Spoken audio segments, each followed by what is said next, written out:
Do you remember that video that was circulating a while ago of that girl who was held down by the police at a pool party? I remember it very well because it definitely shifted my perspective on the validity of the Black Lives Matter movement. So we're going to watch a little bit, a very small selection of it, and we're going to go through it together, and I'm going to kind of open up about my past and why it's relevant to this video and why we should give a shit.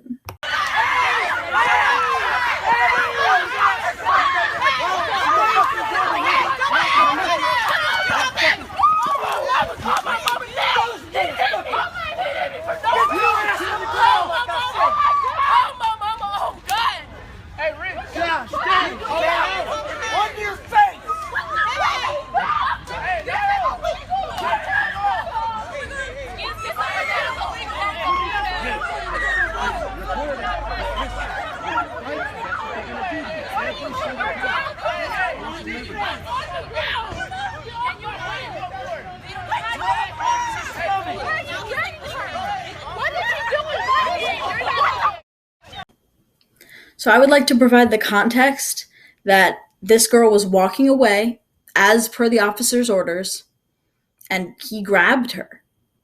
You can watch the video in its entirety if you don't believe me. So also, there was no criminal activity going on at this pool party. And that's different from a pool party that I went to that I'm going to tell you about right now. So when I was 14, I had a bit of a sneaking out problem. I was a bit of a troublemaker. I grew out of it. Most people do. But one night, I was sneaking out to a pool party. Um, and the pool was owned by somebody we didn't know, who was out of town. And at the pool party, these two guys decided to break into the house. So they were throwing a brick and like smashing a brick against the glass part of the door of the house.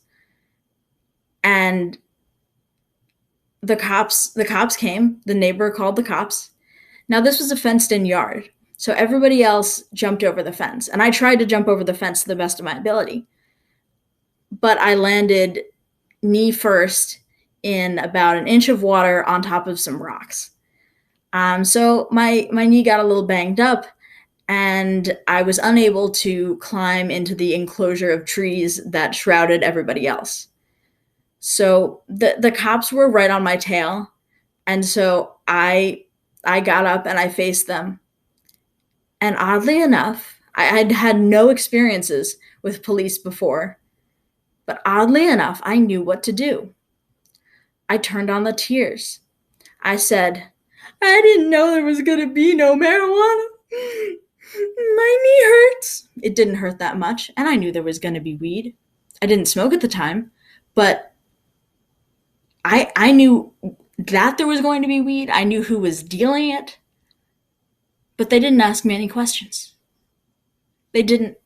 They took me at my word, even though I could have provided valuable information to them. Even though I could have been involved in the crime. They didn't know which one of us was breaking into the house. It could have been me. But they helped me over the fence. They said, go home, darling. And I did. Now, I saw this, like this girl who was going to a normal pool party in the middle of the day, not at like midnight. And I was like, wow. I could have been, there was all this like illegal shit that was going on around me, and yet I was presumed innocent. And that's just crazy because what happened to this girl, that's traumatizing. And I just realized that like it's truly unfair. It's unfair. I'm not saying that this should have happened to me, But like this girl was innocent. And yes, the police officer resigned, but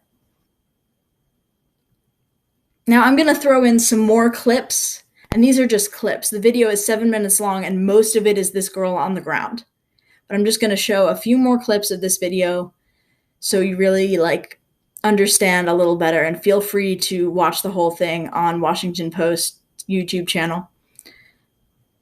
And I just want you to think, if like you've ever been a teenage girl, or if a teenage girl is your daughter, just think about that. Just keep that in mind.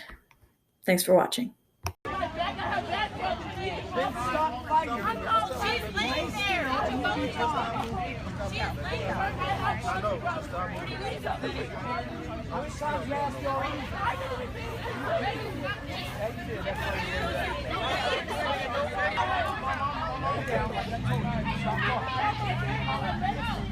You're going to jail if you don't knock it off. Three of us out here.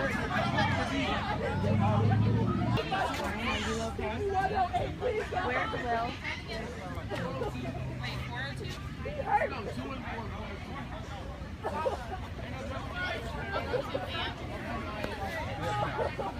2?